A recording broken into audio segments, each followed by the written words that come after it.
à tous pour cette première vidéo de la mini-série concernant toutes les méthodes actuelles pour apprendre l'anglais qui ne fonctionnent pas.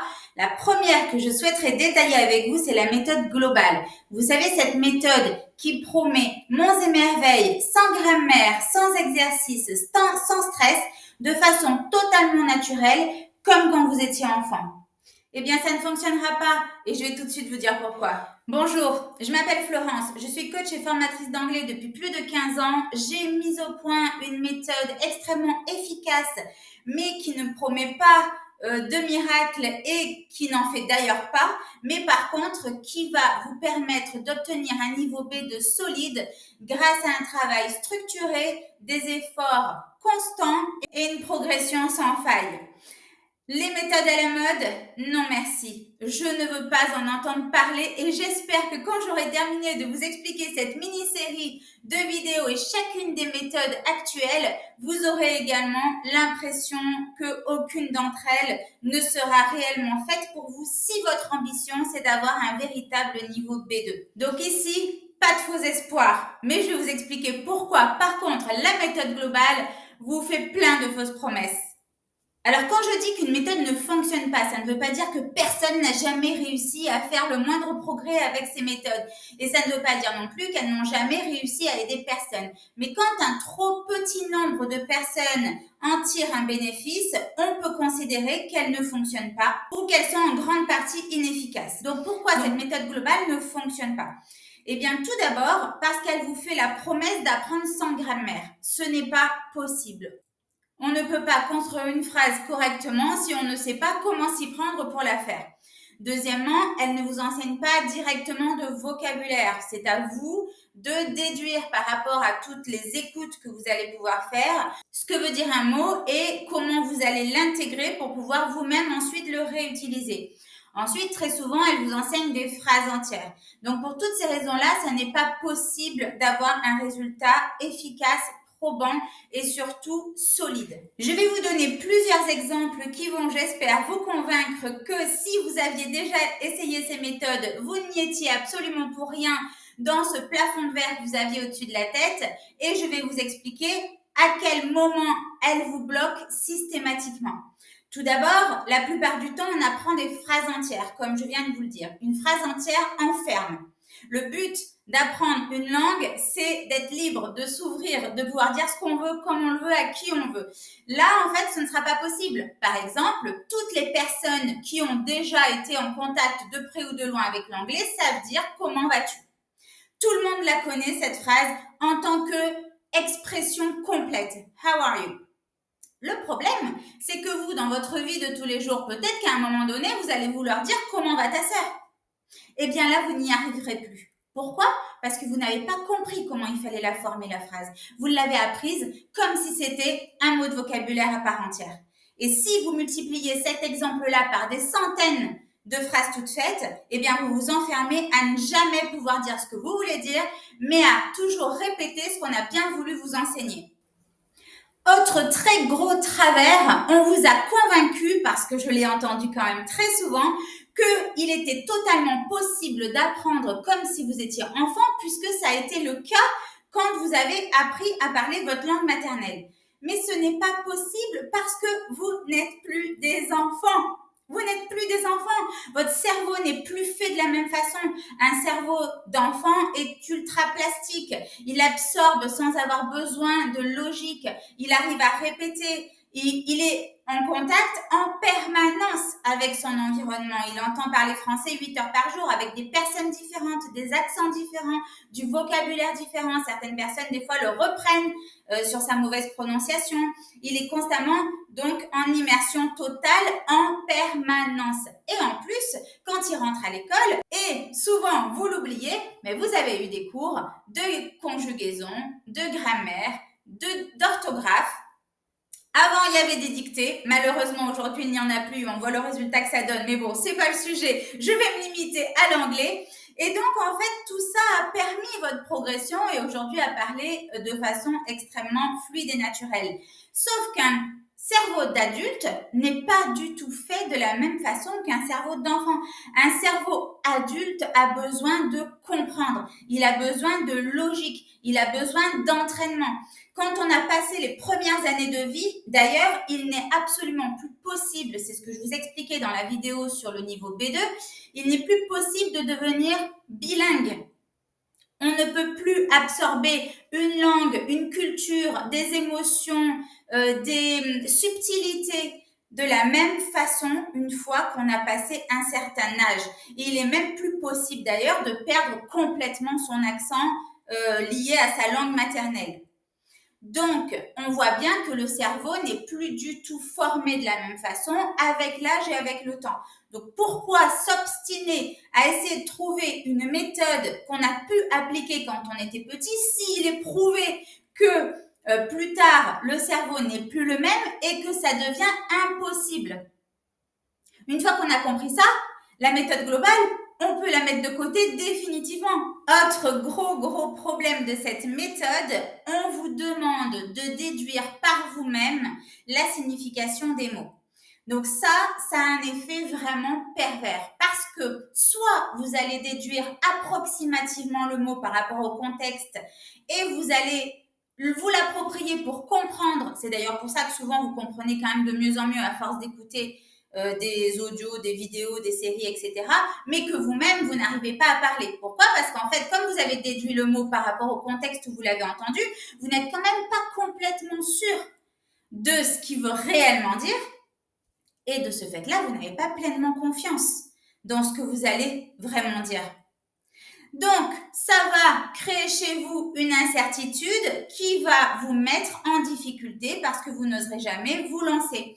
Je trouve ça totalement ridicule et contre-productif de dire aux apprenants « Mais vas-y, lance-toi, c'est pas grave, de toute façon, ça fait rien de faire des fautes. L'essentiel, c'est d'essayer. Tu verras, en fait, à force d'essayer, ça ira tout seul et tu finiras par parler. » Mais ce n'est pas vrai. On ne peut pas parler si on est constamment dans la souffrance parce que de toute façon, ok, on va se lancer, mais on va faire plein de fautes et on va le savoir au fond qu'on va faire des fautes. Et comme personne ne va nous corriger parce que l'essentiel, c'est d'essayer, eh bien, on va rester avec ces doutes, on va rester avec cette sensation d'être toujours sur un fil et de jamais savoir de quel côté on va tomber. Une fois ce sera juste, une fois ce sera faux et on n'aura même pas vraiment d'explication. Et ça va vraiment créer un malaise à long terme, surtout si on multiplie toute cette sensation négative par des centaines de mots de vocabulaire. Je vous donne un exemple. Si vous écoutez un audio et que vous entendez dans cet audio stop, vous n'allez jamais faire l'effort de le noter ou d'essayer de l'apprendre puisque vous allez vous dire mais de toute façon il est transparent. En français je peux dire stop aussi, ben voilà, il veut dire arrêter ou s'arrêter. Ce mot-là est acquis, je suis trop content. La prochaine fois que j'ai besoin de parler, ben, je vais l'utiliser, ça sera super facile. Sauf que comme ce mot-là, vous l'aurez appris seul et dans un contexte, dans une histoire que vous allez entendre assez rapidement, ou même si vous la lisez, ça n'aura pas beaucoup d'impact supplémentaire, vous allez en fait regarder que le mot, parce que apprendre seul tout ce qu'il y a autour, c'est compliqué.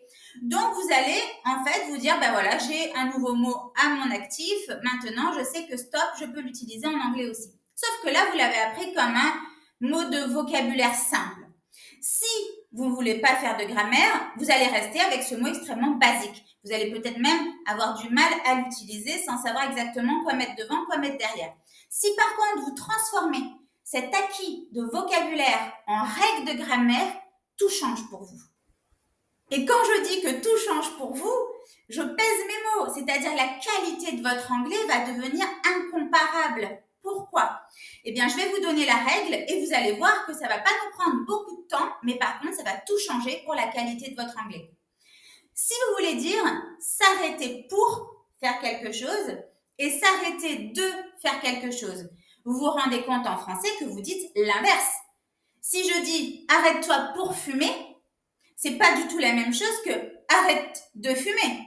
On dit vraiment l'inverse.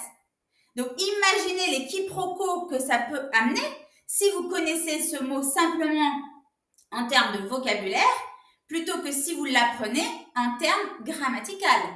Eh bien, si vous voulez dire s'arrêter pour faire quelque chose, c'est stop to avec un verbe, une base verbale derrière. Donc, par exemple, stop to smoke, ça voudrait dire arrête-toi pour fumer. Donc, probablement l'inverse de ce que vous aimeriez dire. Et si vous mettez stop avec le verbe qui suit en ing, vous avez arrêtez de. Stop smoking, arrête de fumer.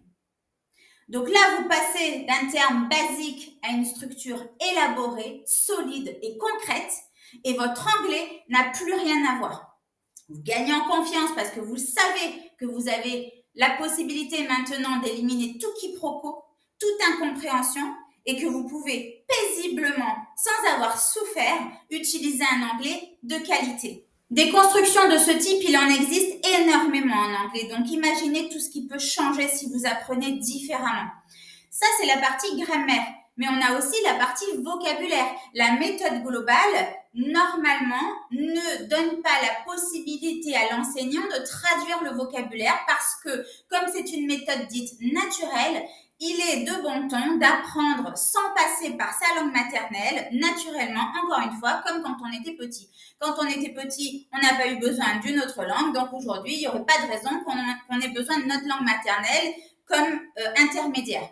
Ça n'est pas possible non plus. Je vous donne un exemple. J'ai mis en place un accompagnement il y a quelque temps avec un informaticien. Cette personne avait déjà eu l'occasion d'utiliser la touche cancel et il s'était rendu compte qu'à chaque fois qu'il appuyait, ça supprimait ou ça effaçait ce qu'il venait de faire. Donc, il s'est dit, oh ben ok, maintenant je connais un mot en anglais. En fait, cancel, ça veut dire supprimer ou effacer. Donc, quand on a commencé l'accompagnement et que je lui ai demandé ce que signifiait ce terme, il m'a dit, ça veut dire supprimer ou effacer. Je lui ai dit, ben non, ça veut dire annuler. Il me dit, oui, mais c'est pareil. Alors, je dis, ben, en fait, dans votre domaine, oui, c'est pareil, mais dans l'absolu, ça n'est pas la même chose. Si vous voulez annuler une chambre d'hôtel lors de vos vacances, si votre vol a été annulé en partance pour New York, si vous pensez que cancel veut dire supprimer, vous ne penserez jamais à utiliser ce même mot dans ce contexte-là. Donc, du coup, vous allez le connaître parfaitement dans votre domaine, dans votre spécialité, mais vous ne serez jamais capable de l'utiliser dans un autre contexte parce que vous l'aurez mal traduit. Donc, vous voyez ce que peut apporter la méthode globale, des traductions toujours approximatives qui ne permettent pas d'utiliser le mot dans tous les contextes. Et comme ça demande quand même du temps et des efforts d'apprendre du vocabulaire, c'est vraiment très dommage de ne pas pouvoir l'utiliser correctement juste parce que on n'a pas voulu, pour le principe, passer par une traduction claire du mot. Donc, vous comprenez que c'est contre-productif. Si on devait résumer cette méthode, elle se limite à deviner, répéter, absorber. Mais où est la logique? Où est la construction? Où sont les bases solides? Où sont les exemples concrets? Où est l'application de ce même mot en contexte avec une bonne utilisation parce qu'on saura exactement ce qu'il veut dire? Vous comprenez à quel point, en fait, ça peut être contre-productif? Vous n'avez aucun outil pour former vos propres phrases. Et donc, vous m'entendrez inlassablement répéter toujours la même chose. On gagne en qualité, en efficacité uniquement quand on met des efforts dans ce que l'on fait, de la constance également parce que c'est gage d'apprentissage sur du long terme, mais surtout qu'on ait un accompagnement de qualité avec une structure solide, des bases fiables et des explications concrètes. Si vous faites un cours 100% dans une langue que vous ne maîtrisez pas, vous allez avoir besoin d'un temps infini pour arriver au même résultat qu'un temps extrêmement condensé avec des choses qui vont droit au but, claires, nettes et précises. Et c'est ce que vous offrira et vous proposera mon accompagnement Switch to Flow que je vous présenterai à la fin de la mini-série. Pourquoi? Parce que c'est très important que vous compreniez en amont tout ce qui n'allait pas et surtout que vous compreniez que toutes ces méthodes qui semblent être très différentes les unes des autres reposent toutes sur le même principe de ne pas proposer ni de traduction claire ni de base solide grammaticale. On mise tout sur le naturel, la fluidité, le jeu, tout ce qui est ludique a un succès fou, mais ce n'est pas comme ça que l'on réussit. Mais je ne vous en dis pas plus, sinon je vais déborder sur les prochaines vidéos. Je m'arrête ici en vous proposant de vous abonner à la chaîne, mais également de vous inscrire à la newsletter que vous recevrez dans vos mails une fois par semaine. Elle vous proposera des petites règles d'anglais, comme je viens de le faire dans cette vidéo, claires, nettes et précises, qui changeront vraiment tout à la qualité de votre anglais, mais également des informations supplémentaires sur mon accompagnement Switch to Flow et aussi les dates d'ouverture des sessions de l'accompagnement en question, puisque je suppose pour l'instant, ma décision n'est pas encore totalement prise, que les dates seront fixes et que le nombre de places, ça c'est sûr par contre, sera limité. Donc si vous voulez être dans les premiers à participer à cet accompagnement pour parler définitivement un anglais niveau B2 qui vous permette de faire de nouveaux projets et d'envisager un changement de vie, eh bien je vous dis à très bientôt.